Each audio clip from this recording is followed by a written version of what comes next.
आदाब। महाराष्ट्र मित्र की टीम आई हुई है अभी बीजेपी के नगर सेवक मुकित काजी साहब के पास। मुकित काजी साहब यहाँ के मतलब अभी 5 साल से नगर सेवक थे। अभी महानगर पालिका के उनके इसके 5 इयर्स हो गए, इसलिए अभी माजी नगर सेवक है।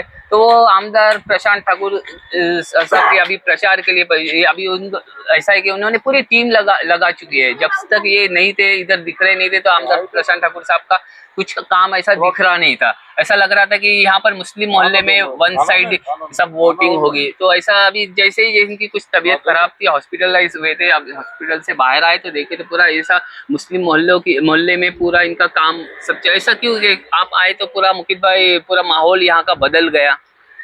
ऐसा है ना। अस्सलाम वालेकुम। सबसे पहले अनिब भाई मैं आपसे बताना चाहूँगा कि लोगों की जो मोहब्बत रहती है ना, ये इंसान को खुद ब खुद खींच के लेके आती है। और हमने जो काम किए 5 साल के अंदर, अल्हम्दुलिल्लाह कोई भी नगर सेवक ने 50 साल में काम नहीं किया।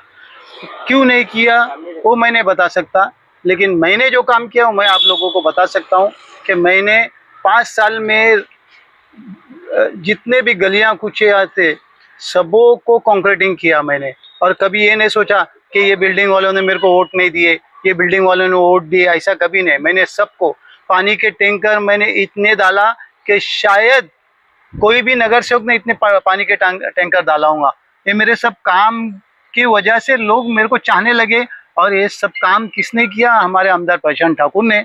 जब जब मैंने उनको बोला, उनके वालिद को बोला, परेश सेठ को बोला, हमारे गढ़ नेता थे, मेरे नगर सेवक जितने भी हिंदू मेरे साथ में थे वो भी मेरे को इतना चाहते थे। एक मुसलमान होने की वजह से नहीं चाहते थे, मेरे काम की वजह से चाहते थे। और उसमें फिर मैं एक मुसलमान, तो उसमें अल्पसंख्या में एक ही मैं नगर सेवक, एक तलोजे से एक नगर सेवक अपना था पापा पटेल बोल के। हम दोनों को इतना प्यार दिए सभी नगर सेवकियों ने कि हमारा काम उरूज पे आते गया। हमने काम बताए। क्यों? मैं पहले से बचपन से ही मैं इस काम में था, मैं इसका कार्यकर्ता था। बहुत सालों तक के दूसरी पार्टी का कार्यकर्ता था। बाद में मेरी टिकट कट किया और मेरे को टिकट नहीं दी गई, तो आमदार प्रशांत ठाकुर ने खुद से मुझे बुला के टिकट भी दिए और मेरे को चुन के लाने में उनकी ही मदद, उनकी मेहनत अल्लाह की तरफ से था। जो कुछ लिखा हुआ अल्लाह ने मुझे नगर सेवक बनाया। और नगर सेवक बनाने के बाद भी मुझे सिर्फ और सिर्फ 2.5 साल ही काम करने, क्योंकि 2.5 साल कोरोना में गए, 1 साल मेरा बीमारी में गया। फिर भी इतना काम हुआ पनवेल शहर के अंदर कि कोई बोल नहीं सकता। तालाब का काम, दोनों तालाब का काम, ग्राउंड के काम, उसके बाद जो अल्पसंख्या भवन अभी बनने वाला है इंशाअल्लाह ताला, जो PWD के अंदर परेश सेठ ने हमारे को परसों के दिन ये बताया कि उसके अंदर अपन इंशाल्लाह मुस्लिम हॉल बना के देंगे। और अल्पसंख्या भवन दूसरी कोई जगह अपन देखेंगे उसमें, ताकि गरीबों की अच्छे से शादी हो सके। और गरीब हमारे जो जितने भी मुस्लिम समाज में अल्पसंख्या में गरीब है वो किसी का मोहताज नहीं बने। 40,000 50,000 लोग आज मंडप के मांग रहे, हॉल के मांग रहे। उसके बाद कोई ऐसा होता है कि बेचारा घर के घर में ही शादी कर लेता है, तो लोगों की ख्वाहिशात मर जाते। हालांकि सुन्नत तरीका भी है, मगर आज लोग यही सोचते कि हम गरीब है इसलिए हमारे को कोई साथ नहीं देता, काम नहीं करता, हमारे को कोई सपोर्ट नहीं करता। इसलिए ये सब बारे में मैं सोचते हुए हमारे आमदार प्रशांत ठाकुर साहब को मैं हमेशा बोलते रहता हूँ। और आमदार प्रशांत ठाकुर फौरन ये चीज़ को लिख लेते हैं डायरी में। आप तो बोलते हैं कि आपने गली कुछ ये सब बनाया, लेकिन जब भी पनवेल में हम घूमते हैं एक बाइक या 4 व्हीलर लेकर, तो सबसे पनवेल में आज पूरे पनवेल महानगर पालिका क्षेत्र में सबसे खराब रास्ता है तो पूरा MG रोड है। आपका वार्ड है, जैसे ही स्टार्ट होता है कच्ची मोहल्ला मुस्लिम एरिया स्टार्ट होता है तो पूरा रास्ता खराब है। बिल्कुल इसके बारे में आप क्या कहेंगे? बिल्कुल सही बोल रहे हैं हनी भाई आप। इसलिए रास्ता खराब हुआ कि पूरा रास्ता मैंने डामरीकरण किया था, मगर अपने लोग रास्ता बनने के बाद तोड़ते। ये अपने लोगों में अभी हम नगर सेवक होने के बाद किसी को मना नहीं कर सकते कि बाबा तुम क्यों तोड़ रहे हो। और उसके बाद भी दूसरा एक पॉइंट मैं आपको बताता हूँ कि ना अपना जो रास्ता BP मरीन से लेके आदिल टावर से लेके तो सीधा पंचरत्ना तक के कंक्रीटिंग पास है। ये रास्ता अपनी तरफ से शुरू हो रहा था, लेकिन कुछ नालायक बच्चों ने उसे रोका और बोले यहाँ से नहीं वहाँ से काम शुरू करो। तो वो काम उधर से शुरू हुआ और वो आधा काम होते आया है और अपना काम इंशाल्लाह पूरा हो जाएगा ये साल के अंदर। अभी वो कम्युनिटी सेंटर बनेगा, उसका मतलब कितना एरिया कितनी है, क्या वो मतलब मोहल्ले के मुसलमानों के लिए क्या उसका इससे फायदा क्या होगा? उसका ऐसा फायदा हुआ कि उसके अंदर मैंने आमदार साहब से और परिषद से कहा कि 4 फ्लोर हमारे को चाहिए, नीचे पार्किंग चाहिए और 4 फ्लोर में 2 फ्लोर लेडीज के लिए, 2 फ्लोर जेंट्स के लिए, जिसमें खाना होगा, और 1 फ्लोर के ऊपर बैठने के लिए दूल्हा दुल्हन के लिए, ये सब सिस्टम से बनाया जाएगा। और महानगर पालिका इसके ऊपर जो भी खर्चा आएंगे सब महानगर पालिका करने वाली है। आमदार साहब ने ये भी कहा अगर महानगर पालिका पूरा खर्चा नहीं करेंगी तो मैं मेरे निधि से पैसा लाऊंगा इंशाल्लाह। अभी आमदार साहब का ये चौथी बार जो बोल रहे हैं कि सब लोग दावा कर रहे हैं, क्या वो मतलब जीत ही जाएगी कैसी भी? आपको क्या लगता है कि वो 110% आमदार प्रशांत ठाकुर साहब जीत चुके हैं, जीतने की बात ही मत करो, इसलिए कि वो जीत चुके हैं। जो आदमी, देखो मैं आपको बता रहा हूँ, एक ऑर्डिनरी मिसाल देता हूँ कि अगर मैं या आप किधर किसी के इधर काम पर है तो हम सुबह 8 बजे से तो शाम में 6 बजे तक काम करते, मगर ये आदमी सुबह 7 बजे से घर में से निकलता है तो रात में 12 बजे कभी कभी हमारे को टाइम देता है, आमदार साहब थोड़ा सा काम है, आ जाओ 11:30 बजे घर पे आ जाओ। 11:30 जब हम घर पे जाते तो बेचारा खाना भी नहीं खाता, उससे पहले हमारा काम सुनता है और फिर हमारे को बोलता है कि ये आदमी है, और कब बुक में लिख डालता है कि ये काम कल तुम जाके मयूरेश को पकड़ो या माने को पकड़ो, उनके जो भी असिस्टेंट रहते उनको पकड़ो और मेरा नाम बोल के काम कराओ। ऐसा आदमी जब इतना काम करता है, जो कभी कोई कम्युनिटी नहीं सोचता है। किसकी कि आपके अगेंस्ट में आमदार मेरे को साहब तो के कोई कौन है? फाइट नहीं आघाड़ी के भी 2 उम्मीदवार है, फाइट तो किसी की भी नहीं। बालाराम पाटिल है, आपके हिसाब से लीना कांतिलाल करू है, ये मैं तो अपोजिशन में कौन है? देखो अपोजिशन में मेरे को इनमें से कोई भी नहीं दिख रहा है, इसलिए कि आमदार साहब 1 साइड सीट लेके जाएंगे और 40 से 50 हज़ार से ऊपर के मार्जिन में जीतेंगे इंशाल्लाह ताला। आपको मैं बताता हूँ कि आमदार का काम बोलता है, आमदार ने कभी किसी से जातिवाद नहीं किया, आमदार ने कभी भी किसी को दुखाया नहीं। ऐसा नहीं कि आमदार ही है, आमदार की पूरी फैमिली ने किसी को नहीं दुखाया है। आमदार साहब नहीं दुखाते, लेकिन बीजेपी का एक आधा कोई ऐसा रहता है कि वो बोल देता है कल वो तो हर समाज में रहता है, हर समाज में।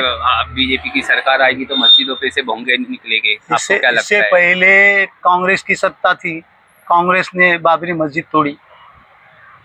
जब बातें सेकुलर की करते हैं, 2 बच्चे का कायदा कौन लाया? कांग्रेस ने लाई।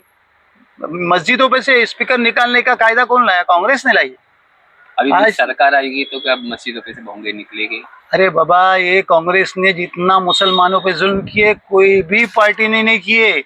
मैं गिनाऊंगा ना, सिर्फ इतना ही बोलो, क्या निकलेंगे कि नहीं निकलेंगे? क्या नहीं निकलेंगे इंशाल्लाह। हमारा आमदार इतना पावरफुल है कि हमारे मस्जिद पे से भोंगे निकाले किसी की ताकत नहीं, किसी की ताकत नहीं इंशाल्लाह ताला, समझे ना। और जो एक बात मैं हनीफ भाई आपको बताता हूँ, जितने भी आपने उलमा किराम जो बोल रहे हैं ना, इन्होंने ये बताना चाहिए कि दोनों भी हमारे लिए अब सही नहीं, लोटा घुमाओ।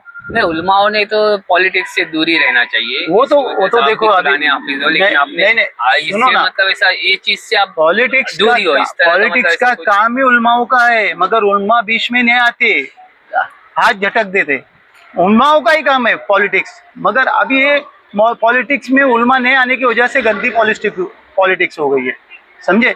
आप उलमा नहीं आते तो उलमाओं ने कम से कम इतना तो करना चाहे कि बाबा एक मुस्लिम समाज में से एक आदमी को खड़े करना चाहिए, पावरफुल आदमी को, और बोलने का हमारी ताकत दिखाओ है दोनों पार्टी को और इसको वोट डालो। ये बात होती है।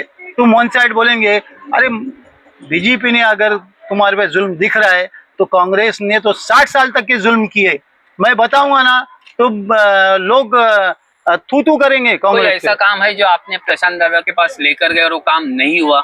ऐसा एक भी काम नहीं। मैंने जब भी जो काम लेके गया अल्हम्दुलिल्लाह, तुम्हारे को मैं बताता, पनवेल एजुकेशन सोसाइटी के लिए हमने प्लॉट मांगे तो ये प्लॉट 4 लोगों ने मांगे।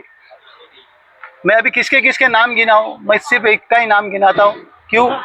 ताकि अपने लोगों ने 4 लोगों ने मांगे, लेकिन 5वां कौन था उसमें? जिसकी उर्दू स्कूल है, वो उर्दू पर्पस के लिए प्लॉट रखा गया, और बमन पाटिल की भी उर्दू पर्पस की। अगर इसके आमदार प्रशांत ठाकुर के अंदर अगर जातिवाद रहता तो आमदार प्रशांत ठाकुर बिल्कुल भी पनवेल एजुकेशन सोसाइटी को नहीं देते, बबन पाटिल को प्लॉट दे देते थे। अभी सीनियर कॉलेज के लिए भी आपको लगता है कि वहां से मदद इंशाल्लाह आमदार साहब ने बोले, परमिशन आएगी? आमदार साहब ने बोले कि अगर ये इलेक्शन के बाद सत्ता में अगर मैं रहता हूँ तो 100% तुम्हारे को सीनियर कॉलेज का भी परमिशन मैं ला के दूंगा।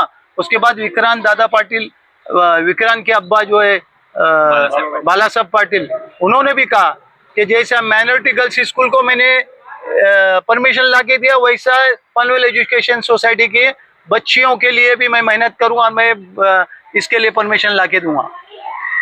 और हमारे व्यूवर्स के लिए अभी कुछ के आने वाली महानगर पालिका में या इसमें इसके भाजपा की सरकार आएगी क्या पनवेल महानगर पालिका में? इंशाल्लाह आपको क्या लग रहा है? 100% भाजपा की सरकार है।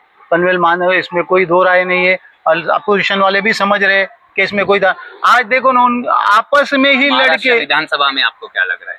महाराष्ट्र विधानसभा में देखो, मेरे को तो 55% चांस लग रहा है कि अब बीजेपी की सत्ता बनेगी, और 45 ऐसा लग रहा है क्या उन लोग 45 पे आ सकते हैं। क्यों? इनको लोग चाहने वाले नहीं रहे। क्यों? इन्होंने बहुत साल राज किए और कुछ नहीं किए। मुसलमानों के लिए आरक्षण आरक्षण जब भी आते, जब अपोजिशन में बैठते, जब आरक्षण बोलते, पोजीशन में आते आरक्षण का ठिकाना नहीं। खाली एड़ा बनाने का काम किया मुसलमानों को इन्होंने, कांग्रेस ने और मिली जुली सत्ता ने। जितने भी मस्जिदें तोड़े गई ये इनके राज्य में। आज वो कश्मीर के हालात देखो, आमदार कांग्रेस का, और आगे आगे वो मस्जिद को तोड़ने के लिए। बहुत बहुत शुक्रिया आपका भी अनिफ भाई।